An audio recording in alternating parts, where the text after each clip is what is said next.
Assalamualaikum warahmatullahi wabarakatuh. Izin memperkenalkan diri, nama saya Wahyu Hidayat. Saya dari kelas 2A, kelompok 2 Ichthyoologi. Nah, di sini saya ingin menjelaskan sedikit tentang arthropoda. Nah, yang dimana arthropoda itu berasal dari bahasa Yunani arthro. Nah, arthro itu berarti ruas atau segmen dan podos berarti kaki. Nah, jika disambungkan jadi satu pengertian, nah di sini tuh arthropoda yang diartikan suatu kaki yang buku-buku. Nah, arthropoda adalah filum yang paling besar dalam dunia hewan dan mencakup serangga, laba-laba, nah udang, lipan dan yang lain-lainnya sejenisnya lah. Arthropoda bisa ditemukan di kehidupan kita, yang dimana habitat ditemukan di kehidupan kita ini bisa di air laut, di darat. Nah, disitu pun tergantung dari jenisnya juga.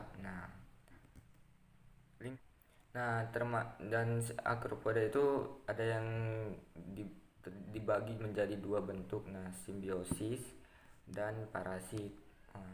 Arthropoda juga dikenal dengan nama hewan berbuku-buku atau hewan beruas. Jadi langsung aja kita ke proses pembuatan gambar. Di sini tuh di proses pembuatan gambar ada kami dikasih apa sih itu ya namanya, nama hewan yang harus digambarnya. Nah, di situ tuh ada nama hewannya udang windu. Nah, udang windu, terus mimi, terus rajungan dan masih banyak lagi dah. Ntar dijelasin pas penjelasan tiap bagian-bagiannya. Nah, langsung saja kita ke proses penggambaran. Nah, di sini saya akan menggambar udang Paname. Nah, di sini saya sudah menyematkan klasifikasinya dari udang Paname itu sendiri. Nah, langsung saja kita ke proses penggambarannya ya. Yuk simak baik-baik. Oke. Nah, kita langsung saja ke proses pembuatannya. Nah, di sini saya mempercepatnya ya.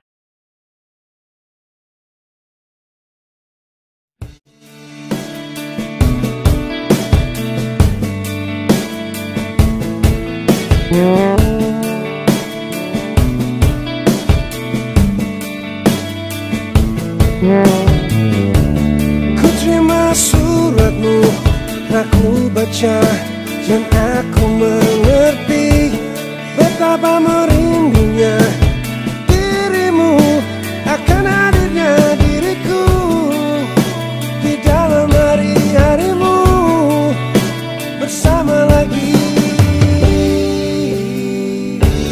Kau tanyakan padaku kapan aku akan kembali lagi. Katamu kata kuasa melawan gejolak di dalam dada yang membara menahan rasa pertemuan kita nanti saat bersama dirimu. Semua kata rindumu semakin membuatku tak berdaya menahan rasa ingin jumpa. Percayalah padaku, aku pun rindu kamu. Ku akan pulang melepas semua kerinduan yang terpendam.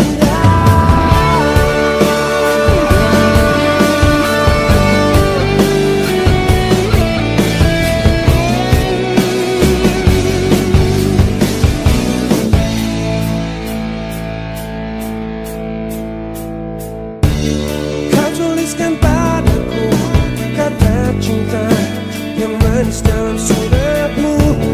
Kau katakan padaku saat ini ku ingin hangat pelukmu dan belai lembut kasihmu. Takkan ku lupa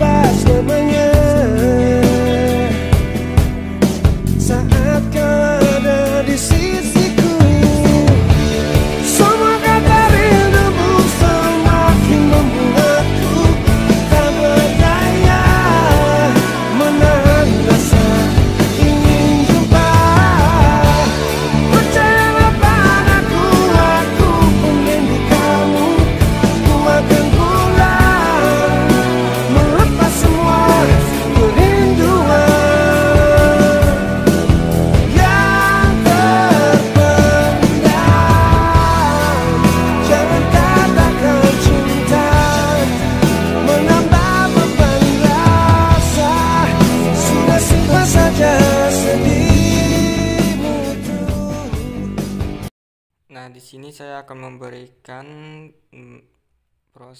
nama-nama dari bagian-bagian si udang Paname itu sendiri.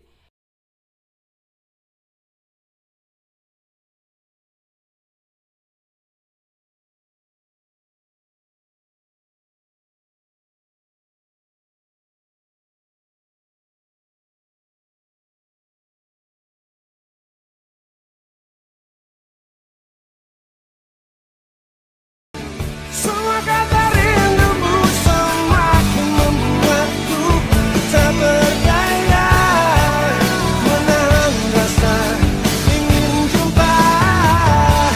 Percayalah padaku, aku pun rindu kamu. Ku akan pulang melepas semua kerinduan yang terpendam.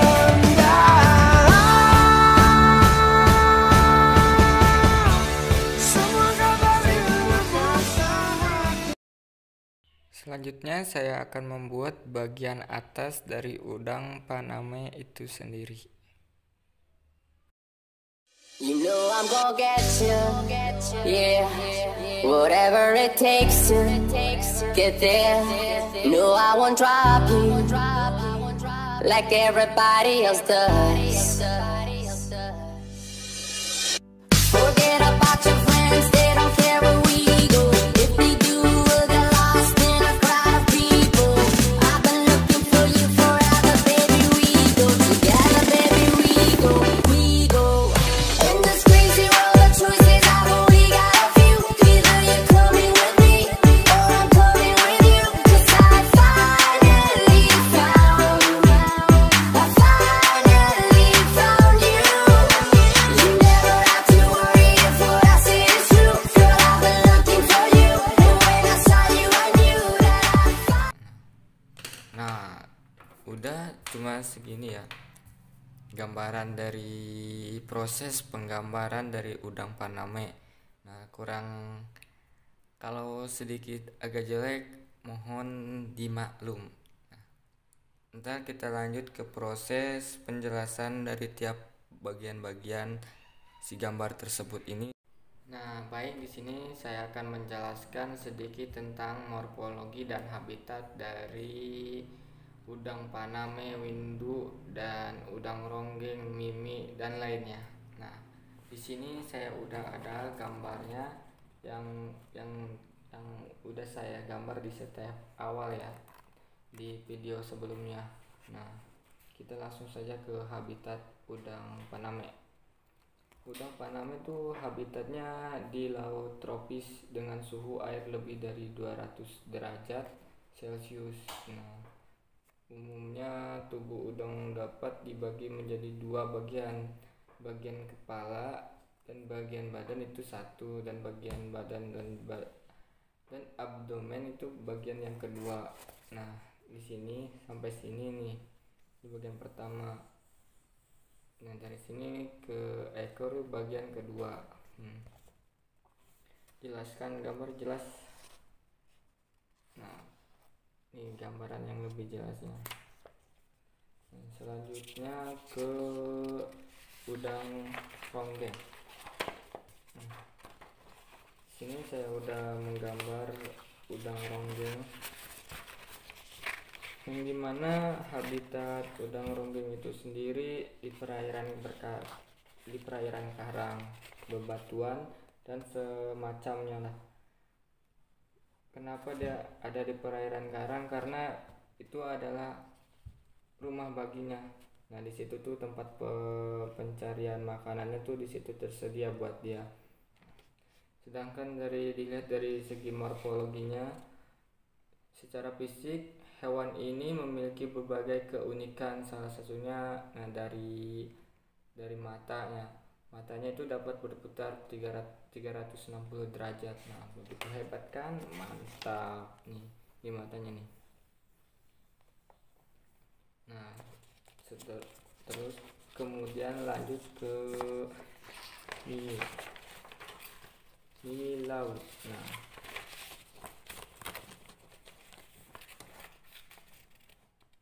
mimi laut habitat hidupnya di perairan dangkal, nah dimana dia itu berada di lapisan atas di dasar perairan. Nah dia itu hidupnya hanya diam saja. Nah orang Jawa tuh sering menyebutnya itu hewan yang paling setia. Nah waduh parah nih. Sedangkan dari segi morfologinya, ukuran mimi dapat mencapai 60 cm.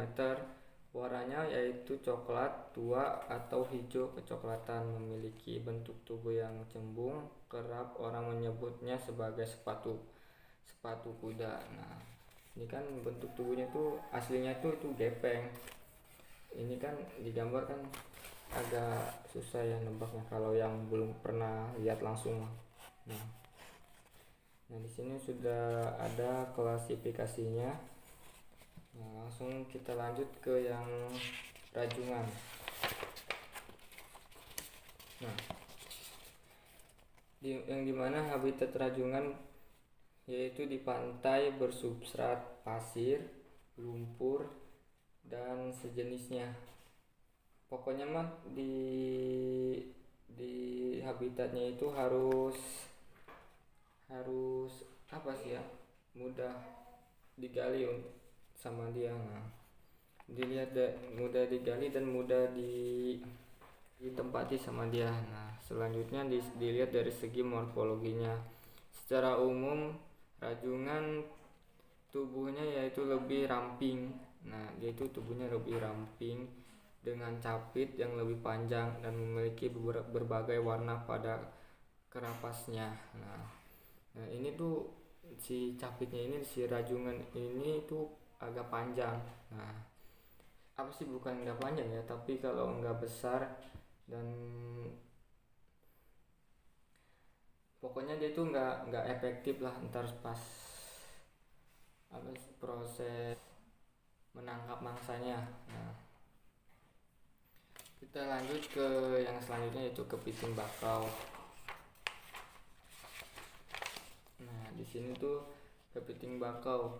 Nah habitat dari kepiting bakau itu sendiri yaitu di hutan mangrove. Nah dimana dia itu saling bekerja sama dengan hutan mangrove. Nah si hutan mangrove itu menjadi rumahnya, sedangkan si kepiting bakau ini menjadi penghuninya. Nah hidupnya itu bukan di atas maupun di tengah ataupun di di badan pohonnya, tapi di akarnya. Nah sebagai tempat melindung si kepiting bakau ini. Nah dilihat dari segi morfologinya, bentuk ukuran bulat memanjang atau berbentuk kebulatan, dahi lebar terpisah dengan jelas dari sudut intralateral. Nah dapat dilihat jelas berarti jadi si kepiting bakau ini si capitnya itu nggak begitu lebih panjang apa lebih gimana, tapi dia tuh dilihat dari segi badannya. Nah kan si kepiting bakau ini dari segi badan itu kan berbentuk kebulatan. Nah sedangkan si rajungan itu yaitu bentuknya agak gimana ya, agak gepengan lah. Kalau ini mah seperti mimi tapi agak lebaran lah. Nah di situ kan si capitnya juga si rajungan itu lebih panjang. Lebih jelasnya di di perbedaan dari tiap hewan ini. Nah kita lanjut ke udang windu yang terakhir.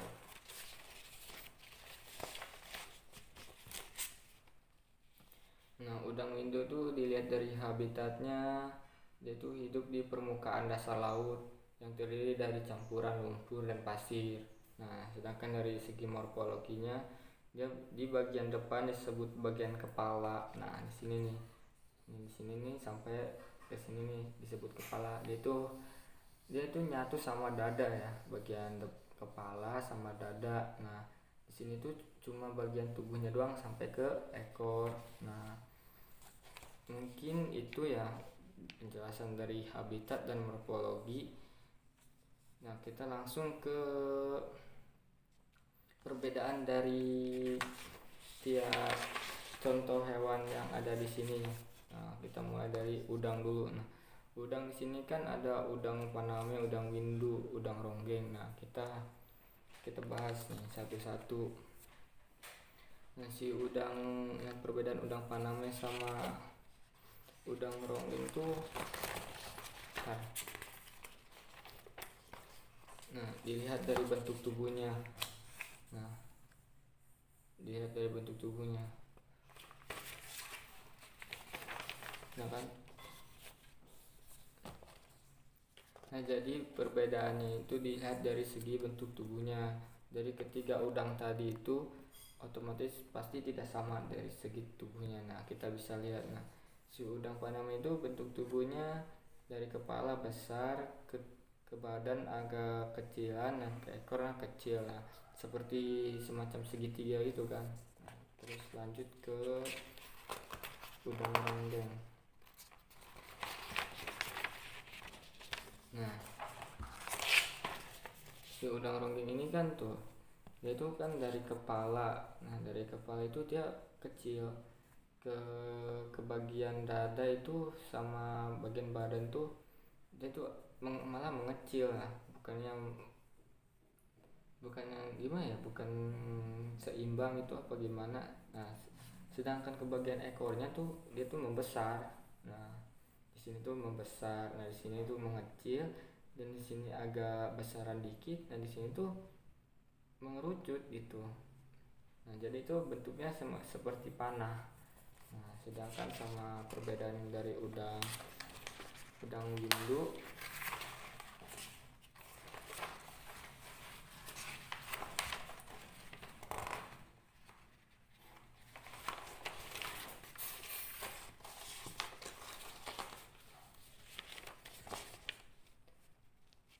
Nah, si udang windu ini tuh hampir sama udang Paname, tapi dia itu hanya yang membedakannya itu dari segi antenanya nih si antenanya. Nah, kalau si udang Paname itu antenanya itu cuma satu dan agak pendek kan. Nah, sedangkan si udang windu ini antenanya panjang. Nah, hampir sama ya, sekilas itu hampir sama. Nah, kita lanjut ke kepiting bakau dan rajungan.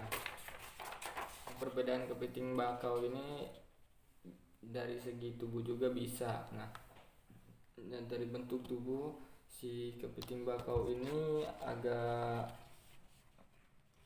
membulat ya. Kepiting bakau ini agak membulat, kebulatan, bukan agak membulat tapi dia itu kebulatan. Nah, sedangkan untuk rajungan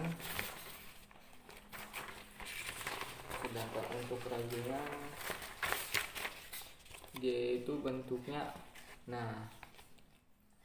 agak gimana ya, agak opal, tapi lebih parah sih, dia itu agak gepengan seperti, nah itu kan agak gepengan. Nah, di sini tuh ada di ujung-ujungnya itu di samping tubuhnya itu ada semacam tonjolan. Tonjolan itu bisa kita sebagai ciri khas dari si rajungan ini ya. Nah, sedangkan si capitnya itu agak kecil. Nah, sedangkan si kepiting bakau itu capitnya agak besar. Nah, ini secara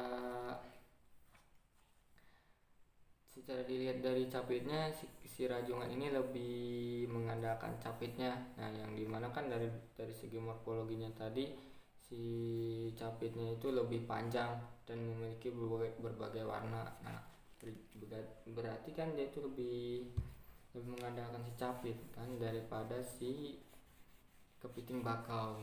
Nah, mungkin cukup sekian yang saya dapat sampaikan. Kurang lebihnya mohon maaf. Bila ada kesalahan kata apa penyampaian materi dari saya, mohon dimaklum. Sekian dari saya. Wassalamualaikum warahmatullahi wabarakatuh.